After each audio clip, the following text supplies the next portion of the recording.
Just 15 minutes from Arlington, the Tony town of Manchester.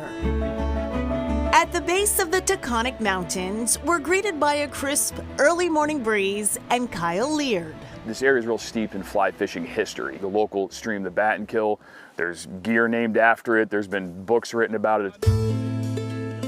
Leard leads guided fly fishing trips and classes through Orvis Adventures. Sometimes the classroom is a pond on an expanse of land owned by the Equinox Hotel. Leard grew up fishing in the area. The casting always kind of looked cool to me. You're not casting the weight of what's on the end of your line. It's very, very light. So here's an example of some of the flies that we would use. Made of fur and feathers, flies are delicate and small. When trout in particular are feeding on really small insects, that's the only way to imitate that naturally. Leard says most people learn to cast fairly easily. I have to put that line in the air behind me before I can go forward, right? So we want to start with that rod nice and low. I got a great idea. We're gonna shorten this line up a little bit. Finally, success. There you go. Nice aggressive forward cast. We put on waders to try our luck in the chilly Battenkill River. No trout this time, but still a good day at the office. It gets you outside to places like this, where it's quiet. You can kind of forget about, your day-to-day life and just kind of, relax on the water for a little while.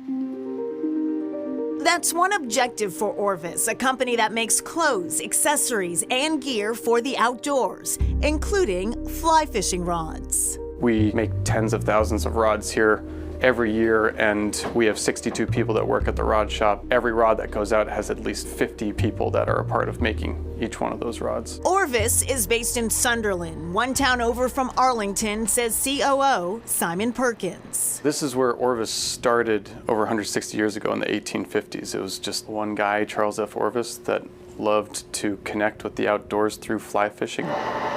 Approximately 300 employees across southern Vermont make Orvis feel like an extended family business, says Perkins. It's grown significantly since the 1960s when my grandfather purchased it. We have over 70 stores across the United States and another almost 20 in the United Kingdom. Everything we make is inspired by the moments we have in the outdoors that we live for. The scenery here draws visitors from around the world. Some of them end up taking a ride with Christina Young. The car does a lot, but the driver is going to have a major impact on how comfortable your ride is going to be.